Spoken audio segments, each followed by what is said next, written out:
আসসালামু আলাইকুম ওয়া রাহমাতুল্লাহি ওয়া বারাকাতুহু। সম্মানিত হাজিরিন, প্রিয় ভাই ও বন্ধুরা, আজকের এই ভিডিওতে আমরা জানবো স্বপ্নে মুরগির খাঁচা দেখার ব্যাখ্যা কি। সাথে আছি আমি জুবায়ের ইমাম। আলোচনা বুঝতে ধৈর্য ধরে সাথেই থাকবেন। যারা এখনো চ্যানেলটি সাবস্ক্রাইব করেননি অবশ্যই সাবস্ক্রাইব করতে ভুলবেন না। তো অনেক সিম্পল একটা বিষয়,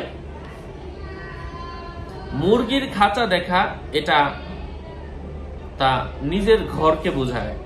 যদি সে দেখে কেমন যেন সে খাঁচা ক্রয় করেছে আর তার মাঝে একটি মুরগি আবদ্ধ করেছে, তাহলে এর তাবির হলো সে একটি ঘর ক্রয় করবে এবং তার মাঝে তার স্ত্রীকে স্থানান্তর করবে।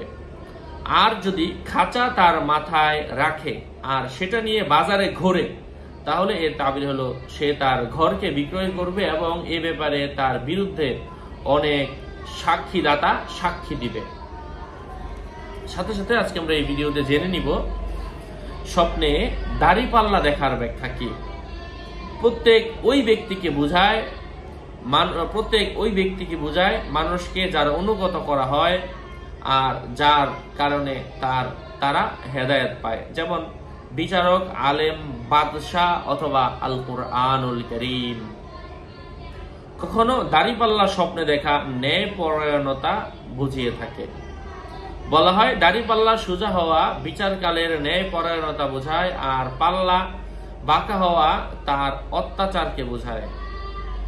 আর সমান করার জন্য দুই দিকের একদিকে পাথর রাখা তার মিথ্যা ও পাপাচারের আলামত বুঝিয়ে থাকে।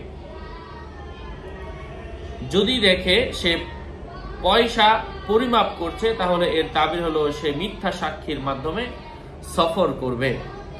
আজকে আমরা আরো জেনে নিব স্বপ্নে কেউ যদি দুধের মশক দেখে, মানে দুধ রাখা হয়েছে এমন কোন ধরনের মশক দেখে, এর তাবির কি। এটা হলো এমন লোক বোঝায় যার হাতে হালাল মাল আসবে আর সেই হালাল মাল সৎ কাজে ব্যয় করবে।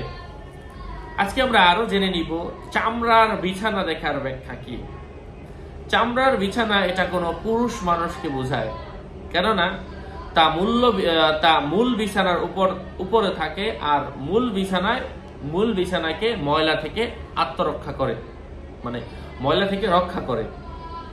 কখনো তার ওই মালকে বোঝায় যার মাঝে তার স্ত্রী ও সন্তান গড়াগড়ি খায়। কখনো ওই স্বাধীন মহিলাকে বোঝায় যে তার উপর প্রভাবশালী। কখনো খাদেমকে বোঝায়, কারণ খাদেম বিছানা থেকে ময়লা দূর করে। আশা করছি বুঝতে পেরেছেন। আরো আপডেট পেতে আমার সাথেই থাকবেন। সুস্থ থাকবেন, ভালো থাকবেন। ভেরিফাই চ্যানেলের ডিসক্রিপশন বক্সে ক্লিক করলে পেজ এবং আইডি আসবে, বাইরে অন্য কোনো পেজ নাই। আসসালামু আলাইকুম ওয়া রাহমাতুল্লাহি ওয়া বারাকাতুহু।